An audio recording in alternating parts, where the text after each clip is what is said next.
በአንድ አዲስ መረጃ ተመልሼ መጣሁኝ። እንደሚታወቀው ዛሬ የምክር ቤቱ ስብሰባ ነበረ። እናም ዶክተር ደሳለኝ ጠቅላዩን አፋጣጡት አይገልጸውም። ከኑሮ ውድነት እስከ ሰላም እጦት፣ ስለ ወጣቱ ስራ ማጣት፣ ስለ እናቶች ልቅሶ፣ ስለሚታፈኑት፣ ስለሚገደሉት፣ ስለሚታገቱትም ጭምር አንድ በአንድ ፍርጥርጥ አድርጎ ጥያቄ ጠይቋል። ሁላ ቀረሽ የሆነ ንግግርም ተናግሯል። ብቻ ከቀናቶች በኋላ ታሰረ የሚል ዜና እንዳንሰማ ጸልዩ። ምን እንዳለ እንመልከት። ላለፉት 5 ዓመታት ገዢው ፓርቲ የሚያጸድቃቸውን ህጎችና ፖሊሲዎች በጭፍን ሳልደግፍና በጭፍን ሳልቃወም ህዝባችን የሚገረፍበትን አለንጋ እያየሁ ድምፄን ሳላጠፋ የመንግስት አሰራሮችን ያለማወላወል ስተች እንዲሁም ለሀገሬ ይጠቅማል ያልኩትን ሀሳብ ሰነዝር ቆይቻለሁ።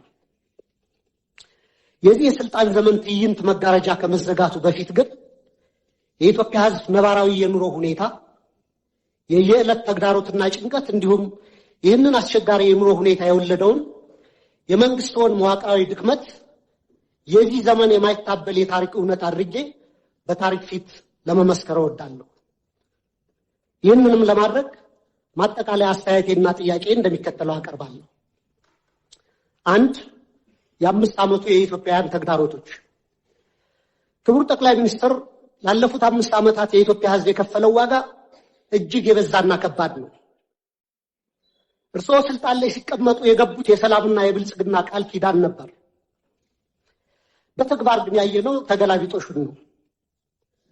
የሰሜን ኢትዮጵያ ጦርነት ያስከተለው አስከፊ ሰብአዊ ውድመትና ጠባሳ ሳይሽር ዛሬም በአማራ፣ በኦሮሚያ፣ በጋምቤላ፣ በቤንሻንጉል ጉሙዝና በሌሎችም አካባቢዎች የሚታዩት ቀጣይነት ያላቸው ግጭቶችና ጦርነቶች፣ ብሔርና ሃይማኖት ተኮር ጥቃቶች፣ እገታዎችና አለመረጋጋቶች የዜጎችን የመኖር መብት ነፍገዋል። በቅርቡም ከትግራይና ከኤርትራ ኃይሎች ጋር የሌላ ጦርነት ስጋት አሳሳቢ ደረጃ ላይ ደርሷል። በፖለቲካው መስክም የፖለቲካ ምህዳሩ መጥበብ፣ የሀገራዊ ተቃርኖች መስፋት ወይም ፖለቲካል ፖላራይዜሽን፣ የነጻ ሲቪል ማህበራት መኮስመን፣ በጋዜጠኞችና በሚዲያዎች ላይ እገዳዎችና እክሎች ዜጎች አማራጭ ድምፅ እንዳያሰሙ አፍነዋቸዋል። በርካታ የፖለቲካ እስረኞችም ህገ መንግስታዊ የፍትህ ዋስትና ተነፍገው ይገኛሉ። ይህ አጠቃላይ የሰላም የጸጥታና የፖለቲካ ውድቀት የፓርቲው የተሳሳተ ፖለቲካዊ ፍልስፍናና ብሔራዊ አንድነትን በተግባር ማምጣት ያቃተው የመደመር ትረካ መዋቅራዊ ስብራት ውጤት ነው። 2. ስልታዊና መዋቅራዊ ስህተቶች። መንግስት የችግሮቹን ስራ መሰረት ትቶ ምልክቶቹን ብቻ የመቀጥቀጥና በቁጥር ጨዋታ ህዝብን የማደናገር አካሄድ እየተከተለ ነው። በተላከልን የመንግስት አፈጻጸም ሪፖርት ላይ የሀገሪቱ ኢኮኖሚ በ2018 በጀት ዓመት 10.2 እንደሚያድግ፣ የግብር ገቢ 1.5 ትሪሊዮን ብር መድረሱን፣ የሸቀጦች ወጪ ንግድ $11 ቢሊዮን ማስገኘቱንና የውጭ ሐዋላ ፍሰት $7.7 ቢሊዮን መድረሱ ተገልጿል። ነገር ግን እነዚህ የቁጥር ስኬቶች የዜጎች የኑሮ እውነታ ፍጹም አይወክሉም። እንዲያውም መሬት ላይ ካለው እውነታ ጋር በጽኑ ይጋጫሉ።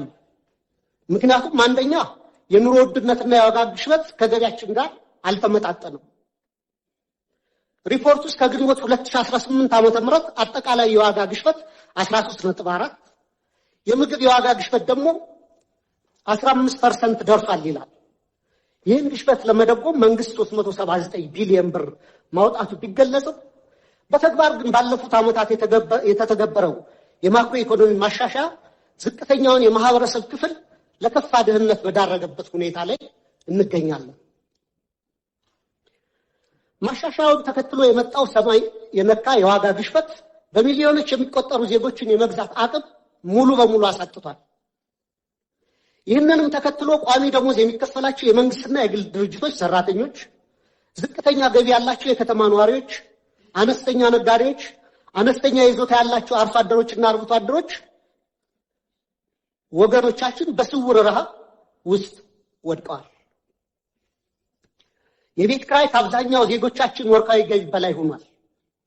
በአሁኑ ወቅት በሀገራችን መካከለኛ የሚባል የህብረተሰብ መደብ ጠፍቶ ጥቂት እጅግ የበለጸጉና አብዛኛው በድህነት የሚማቀቅ 2 መደቦች ሆነዋል። ሌላው የተደበቀ የሀገር ውስጥ ዕዳ መኖሩ በሪፖርቱ መረጃ መንግስት በበጀት ዓመቱ 1.3 ትሪሊየን ብር ብድር መልቀቁንና 91% የሚሆነውም ለግሉ ዘርፍ የተሰጠ ነው ይላል።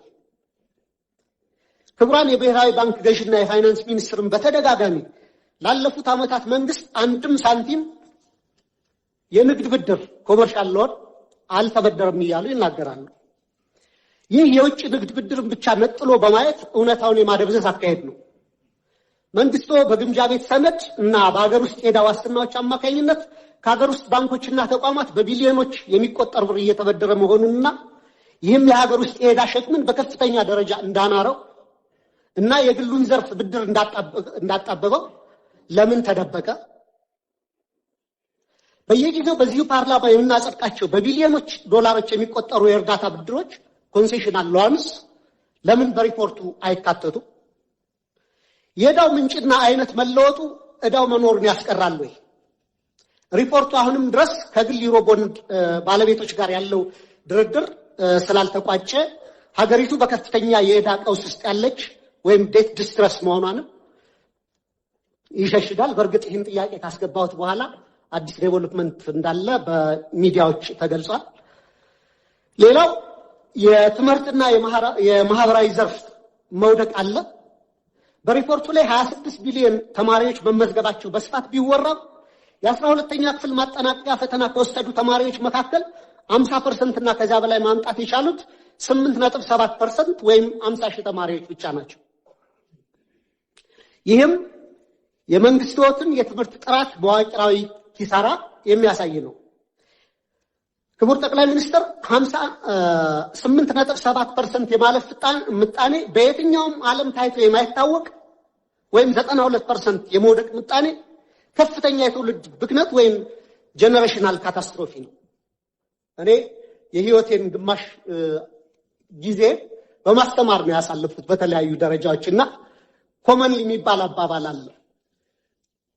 መምህሩ ፈተና አውጥቶ ተማሪዎችን ማሳለፍ ካልቻለና ከወደቁ የወደቀው መምህሩ ነው የሚል ኮመን አባባል አለ በእኛ በአስተማሪዎች ዘንድና ይህን ያክል 92% የመውደቅ ምጣኔ ካለ እኔ ወድቋል ብዬ ማስበው ትምህርት ሚኒስትር ነው።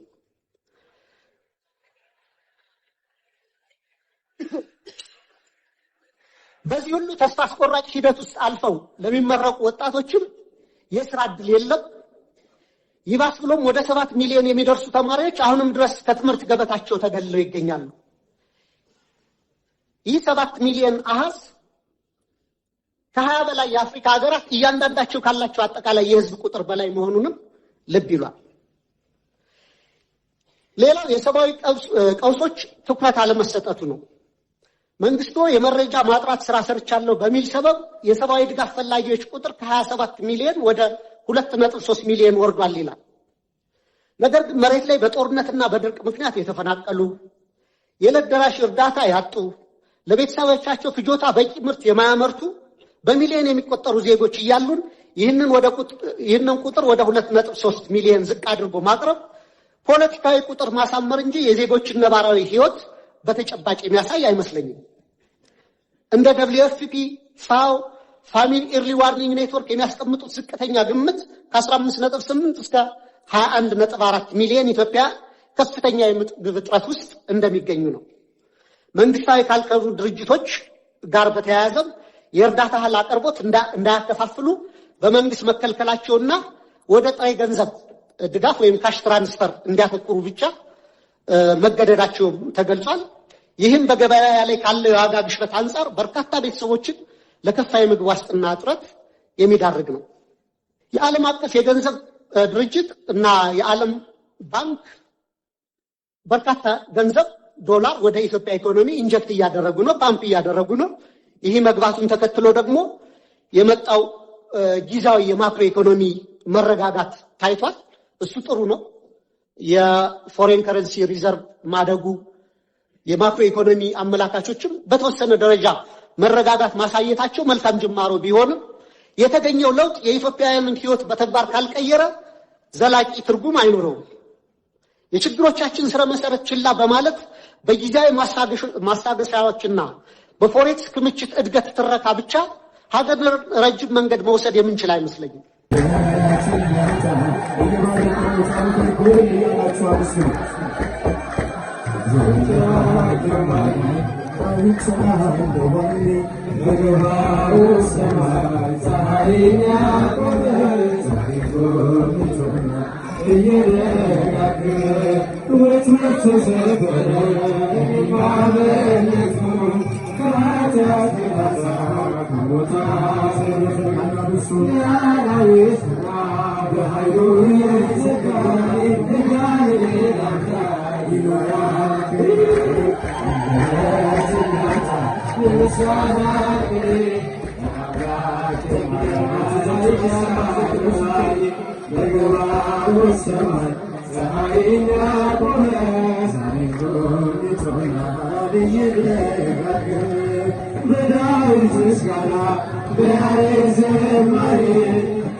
እዚህ ማርያም አካባቢ ያለ ወፍጮ ቤት ነው። ትራንስፈሩ ተቃጠለብኝ አለ። በጣም ካቀሜ በላይ ሆነብኝ። የማስበው ሁሉ እየተበላሸብኝ መጣ። በኋላ እዚሁ ቅዱስ ሚካኤል መብረቁ ሚካኤል ጋር መጥቼ ተንበርክኬ ተመልኩት። መብረቁ ሚካኤል ምን ተስኖ ገና እኔ ከዚህ ሳሌት ሰራተኞቹ ሰርቷል ብሎ ደወሉልኝ። ለክብሩ መግለጫ የሚሆን 10,000 ብር አስገብቻለሁ። ሚካኤል ሊያደርግ ይችላል።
ማሳሰቢያ ራሳቸውን ጠብቁ፣ ስልካቸውን ጠብቁ።